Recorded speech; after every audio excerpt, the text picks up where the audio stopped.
بسم اللہ الرحمن الرحیم الحمد للہ رب العالمین والعاقبۃ للمتقین وبعد فاعوذ باللہ من الشیطان الرجیم بسم اللہ الرحمن الرحیم اقرأ باسم ربک الذی خلق خلق الانسان من علق اقرأ وربك الأكرم الذي علم بالقلم علم الإنسان ما لم يعلم.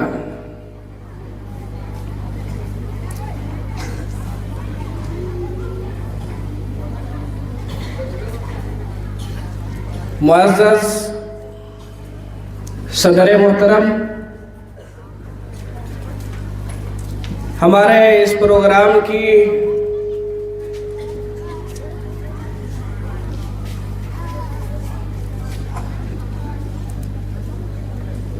قابل فخر شخصیت جناب ڈاکٹر ماجد دیوبندی صاحب، دیگر علماء کرام، مہمانان اعظام، مدارس کے ذمہ داران، برادری کے ذمہ داران اور دیگر تمام حضرات، آپ کے سامنے طلباء کے پروگرام پیش ہوئے، طالبات کے پروگرام پیش ہوئے، مہمانان گرامی کی باتیں پیش ہوئی، اور مجھ سے پہلے ہمارے فاضل دوست جناب مولانا سید جمشید احمد ندوی صاحب کی نے تعلیم کے موضوع پر بہترین گفتگو فرمائی، اور ان سے پہلے ہم نے جناب ڈاکٹر ماجد دیوبندی صاحب کا روحانیت سے اور تازگی سے بھرپور کلام ہم نے سماعت کیا۔ اس میں اتنی قیمتی اور شاندار باتیں آ گئی ہیں کہ ان کو سننے کے بعد اب ضرورت محسوس نہیں ہوتی اور ذہن زیادہ چل نہیں رہا ہے کہ میں کون سی بات آپ کے سامنے رکھوں۔ قرآن کریم کی سب سے پہلی آیت جو اللہ کے رسول صلی اللہ علیہ وسلم پر اتاری گئی، وہاں سے بات شروع کرتا ہوں، اور اختتام جناب ڈاکٹر ماجد دیوبندی صاحب کے 4 اشعار پر کروں گا گفتگو کا آج۔ اللہ تبارک و تعالیٰ نے حضور پاک صلی اللہ علیہ وسلم پر قرآن کریم کے نازل کرنے کا جب سلسلہ شروع فرمایا، قرآن کریم کے 30 پاروں میں سے جو آیات سب سے پہلے منتخب فرمائی، جن کو لے کر حضرت جبریل امین حضور پاک صلی اللہ علیہ وسلم کی خدمت میں حاضر ہوئے، ان کے الفاظ اور کلمات تھے، ان کی شروعات ہو رہی تھی تعلیم سے۔ اقرأ باسم ربک الذی خلق، پڑھیے اپنے پروردگار کے نام سے جس نے پیدا کیا ہے۔ علماء کرام نے لکھا ہے کہ عربی قاعدے کے حساب سے خلق کے بعد اس کا مفعول ذکر نہیں کیا ہے، یہاں یہ ذکر نہیں ہے کہ کیا پیدا کیا اللہ تعالیٰ نے، اور یہ قرآن کریم کا ایک علمی مسئلہ اور نقطہ ہے کہ جہاں معنی کو عام کرنا ہوتا ہے، ایسے موقع پر یہ نہیں بتایا جاتا کہ کرنا کیا ہے۔ چنانچہ یہاں پر تمام مخلوقات کو شامل کیا گیا ہے۔ جس نے پیدا کیا آسمان کو، جس نے پیدا کیا زمین کو، جس نے پیدا کیا پہاڑوں کو، جس نے پیدا کیا ذروں کو، جس نے پیدا کیا پھلوں کو، جس نے پیدا کیا پھولوں کو، جس نے پیدا کیا لہلہاتے ہوئے باغات کو، جس نے پیدا کیا انسان کو، جس نے پیدا کیا انسان کی نسل کو، جس نے پیدا کیا پرندوں کو، جس نے پیدا کیا چرندوں کو، جس نے پیدا کیا کائنات کے حسن کو اور جمال کو، جس نے پیدا کیا پانی کو، جس نے آسمان سے اتارا بارش کو، جس نے بنائے جگمگاتے ہوئے تارے، جس نے بنائے تمتماتا ہوا سورج، جس نے بنایا چمکتا ہوا چاند، جس نے زمین کے اندر پانی کے سوتے جاری کیے، جس نے زمین کے اندر، جس نے زمین سے پانی کے چشمے جس کی قدرت سے پھوٹ گئے، جس نے انسان کو بنایا، جس نے انسان کے ہاتھ بنائے، جس نے پیر بنائے، جس نے خوبصورت آنکھیں بنائی، جس نے خوبصورت چہرہ بنایا، جس نے بہترین عقل دی، جس نے سوچنے کی صلاحیت دی، جس نے چلنے کی صلاحیت دی، جس نے پکڑنے کی قدرت دی، جس نے دماغ دیا، جس نے سوچ دی، جس نے فکر دی، جس نے اچھے خیالات دیے، جس نے محبت رکھی، جس نے تعلق رکھا، جس نے نظام سکھایا، جس نے آپس میں رہنا سکھایا، جس نے معاشرہ بنانا سکھایا، جس نے عبادت کے طریقے سکھائے، جس نے جینے کے طریقے سکھائے، جس نے تعلیم کے طریقے سکھائے، جس نے آگے بڑھنے کے طریقے سکھائے، جس نے نسل کو بڑھانے کے طریقے سکھائے، جس نے سب کچھ کیا، وہ اللہ، اس کے نام سے پڑھیے۔ اقرأ بسم ربک الذی خلق، جس نے سب کچھ پیدا کیا، میرا کچھ نہیں ہے، سب کچھ اللہ کا ہے، زمین اللہ کی ہے، آسمان اللہ کا ہے، آنکھ کی بینائی اللہ کی دی ہوئی ہے، سوچنے کی سننے کی صلاحیت اللہ کی دی ہوئی ہے، عقل اللہ کی دی ہوئی ہے، میرا کیا ہے؟ میرا کچھ نہیں ہے، میری کیا حیثیت ہے؟ میری کوئی حیثیت نہیں ہے، میرے مال کی کوئی حیثیت نہیں ہے، میری دولت کی کوئی حیثیت نہیں ہے، میرے مکان کی کوئی حیثیت نہیں ہے، میری گاڑی بنگلے، میرے شہرت اور میرے عہدے کی کوئی حیثیت نہیں ہے۔ کیا ہوں میں کچھ نہیں ہوں، میں ایک ذرہ ناچیز ہوں جس کو اللہ نے وجود بخشا ہے، اور میں اس سب کے باوجود، اس بے حیثیتی کے باوجود،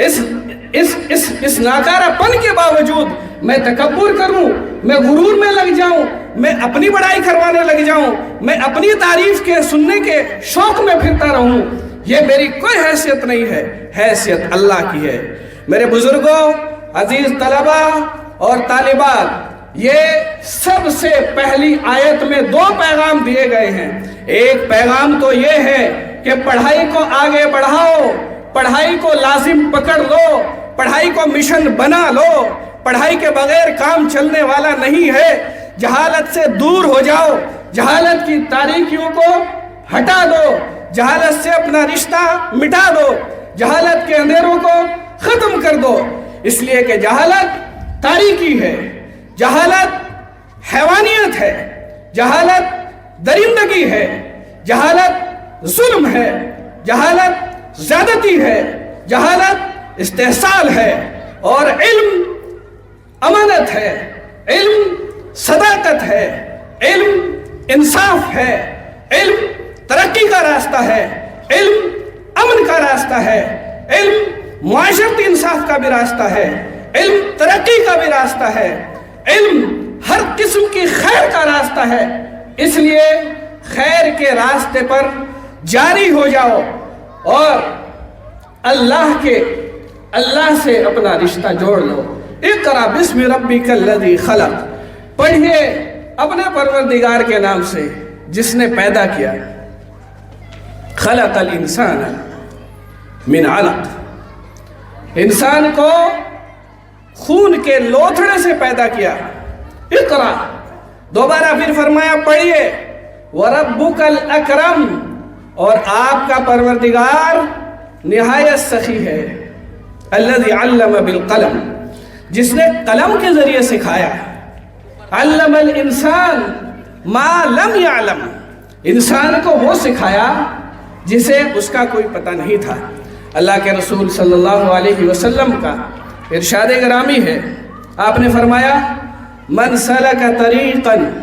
یلتمس فیہ علما سہل اللہ لہ طریقا الی الجنہ، کہ جو شخص علم کی تلاش میں اپنا گھر بار چھوڑ کر کے نکلتا ہے، اللہ تعالیٰ اس کے لیے جنت کے راستے آسان کر دیتا ہے. اس کا مطلب یہ ہے کہ علم کا راستہ جہنم کا راستہ ہے. علم کے راستے میں جائیں گے تو جنت سے قریب ہو جائیں گے. اور کیا کہنا نور علی نور، جب اس علم کا رشتہ اللہ کی ذات سے جڑا ہوا ہوگا. جب تک اللہ کی ذات اس کی سرپرستی کرتی رہے گی تو علم کے نتیجے میں کبھی شر کا وجود نہیں ہوگا. علم حاصل کرنے والا کبھی لوگوں کی دولت پر اپنی نگاہ نہیں جمائے گا. اس کے دل میں دوسروں کے حقوق پر ڈاکہ ڈالنے کا خیال بھی پیدا نہیں ہوگا. لیکن اگر علم کی سرپرستی اللہ کی ذات نہیں کرے گی، علم کی سرپرستی اللہ تبارک و تعالیٰ کے بتائے ہوئے قانون اور نظام اور اصولوں کی روشنی میں نہیں ہوگی، تو پھر علم کے باوجود ظلم ہوگا، علم کے باوجود زیادتی ہوگی، علم کے باوجود ڈاکہ زنی ہوگی، علم کے باوجود حق تلفی ہوگی، علم کے باوجود ایک دوسرے کی عزت اور پگڑی کو اچھالا جائے گا، علم کے باوجود لڑائی ہوگی، علم کے باوجود جھگڑے ہوں گے، علم کے باوجود فتنے ہوں گے، فساد ہوں گے. آج دنیا کا منظرنامہ، دنیا کے حالات ہمارے سامنے ہیں. ایک طرف تو یہ بات ہے کہ علم کے دہانے کھلے ہوئے ہیں، ایک طرف تو یہ بات ہے کہ تعلیم کا اور علم کا، انفارمیشن کا اور ٹیکنالوجی کا، معلومات منتقل کرنے کا دروازہ اس طرح کھلا ہوا ہے کہ دنیا ایک بستی بن گئی ہے.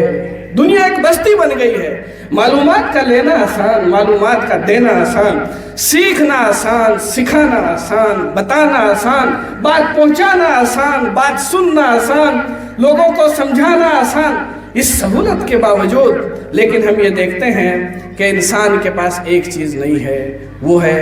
چین، وہ ہے سکون، وہ ہے انصاف، وہ ہے برابری، وہ ہے مساوات، وہ ہے آج دنیا میں اس پر بحث چل رہی ہے کہ سکون کیسے قائم کیا جائے، پیس کا امپلیمنٹیشن کیسے ہو، دہشت گردی کو کیسے ختم کیا جائے. میرے بزرگوں، دہشت گردی کی جب بات آتی ہے تو ذہنوں میں بم، گولے، بارود، جنگ اور بڑی بڑی چیزوں کا خیال آتا ہے. لیکن دہشت گردی صرف وہ نہیں ہے. دہشت گردی یہ بھی ہے کہ ایک طاقتور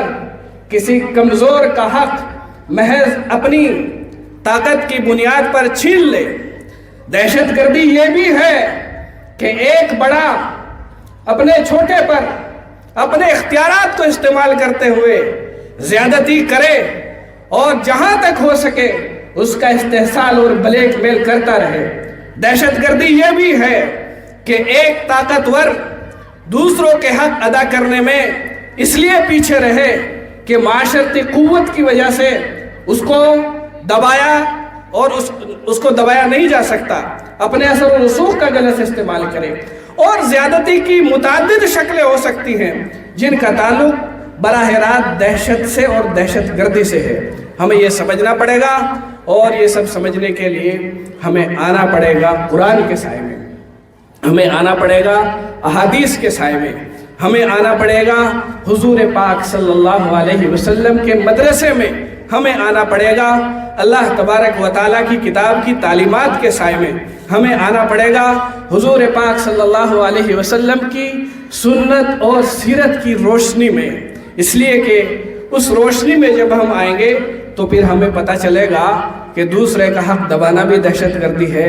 کسی کے ساتھ ناانصافی کرنا بھی دہشت گردی ہے، کسی سے ناحق مال لوٹنا بھی دہشت گردی ہے، کسی کو دھوکہ دے کر مال بیچنا بھی دہشت گردی کی ایک شکل ہے، اور اس کی احادیث میں جگہ جگہ تعلیمات دی گئی ہیں، تجارت کے بارے میں تعلیمات دی گئی ہیں، معاملات کو تفصیل سے سمجھایا گیا ہے، لین دین کو سمجھایا گیا ہے، تعلیم کو سمجھایا گیا ہے، معاشرت کو سمجھایا گیا ہے، عقیدے کو کیسے صحیح رکھا جائے سمجھایا گیا ہے، عبادتوں کو کیسے کارگر بنایا جائے یہ بھی سمجھایا گیا ہے، اللہ سے تعلق کیسے قائم کیا جاتا ہے یہ بھی سمجھایا گیا ہے، جنت میں کیسے انسان پہنچے گا یہ بھی سمجھایا گیا ہے، کسی کے ساتھ اگر زیادتی ہو جائے اس سے معافی کیسے مانگنی ہے یہ بھی سمجھایا گیا ہے، کھانا کیسے کھانا ہے، شروعات کیسے کرنی ہے، درمیان میں کیا کہنا ہے، ختم ہونے کے بعد کیا کہنا ہے، کسی دوسرے کے یہاں آپ مہمان بن رہے ہیں، وہ آپ کو کھانا کھلا رہا ہے، اس وقت اس کو کیا دعا دینی ہے، اس کے گھر سے رخصت ہوتے ہوئے کیا دعا دینی ہے، صبح اٹھتے وقت کیا پڑھنا ہے، شام کے وقت کیا پڑھنا ہے، گھر میں داخل ہوتے وقت کیا پڑھنا ہے، وغیرہ وغیرہ وغیرہ وغیرہ وغیرہ، بہت سارے وغیرہ، یہ تفصیل ملے گی قرآن کے سائے میں۔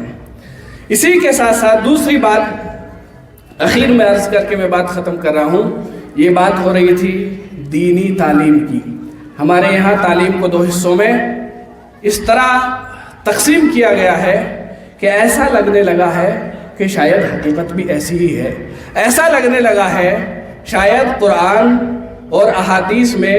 تعلیم کا وہی تصور پیش کیا گیا ہے جو ہمارے یہاں رائج ہو گیا ہے۔ ایک طرف ہم کہتے ہیں اگر کوئی بچہ اسکول جاتا ہے اس کو کہتے ہیں دنیا کی تعلیم، کوئی بچہ مدرسہ جاتا ہے اس کو کہتے ہیں دین کی تعلیم۔ یہ تقسیم ہماری کی ہوئی ہے،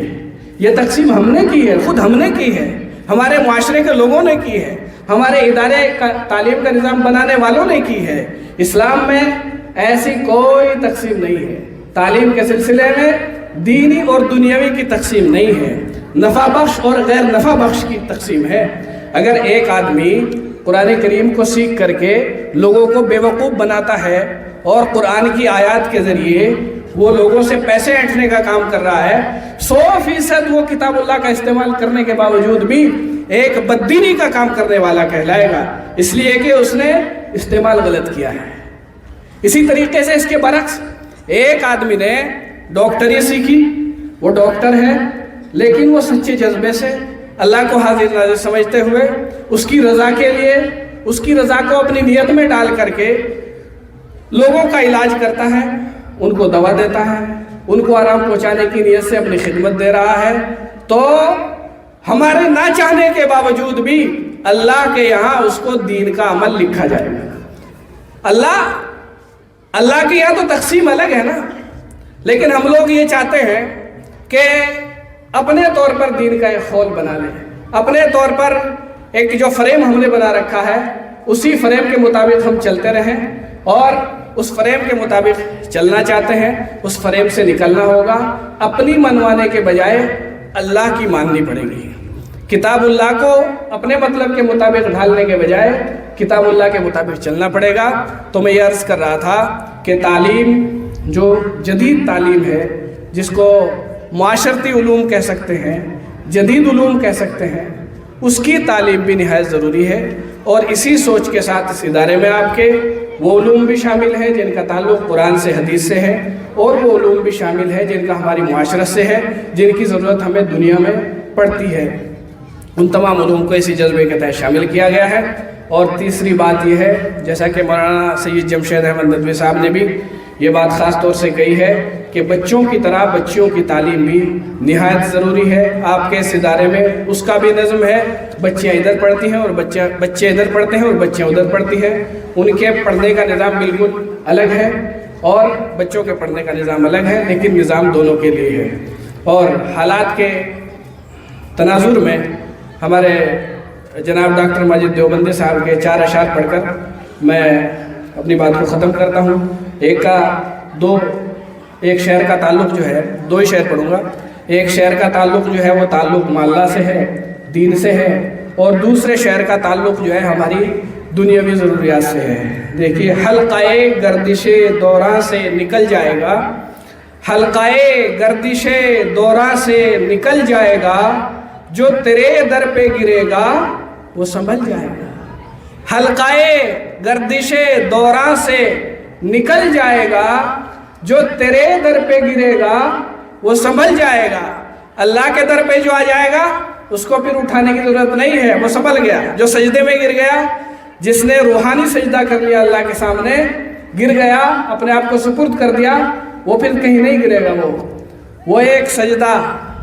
جو جسے تو گراں سمجھتا ہے، وہ ایک سجدہ جسے تو گراں سمجھتا ہے،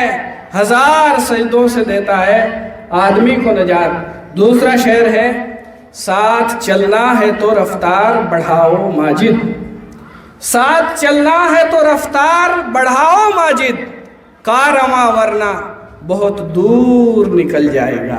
اس لیے حالات کا ساتھ دینا ہے تو رفتار اپنی بڑھانی پڑے گی۔ اب فیصلہ آپ کے ہاتھ میں ہے۔ وآخر دعوانا الحمدللہ رب العالمین۔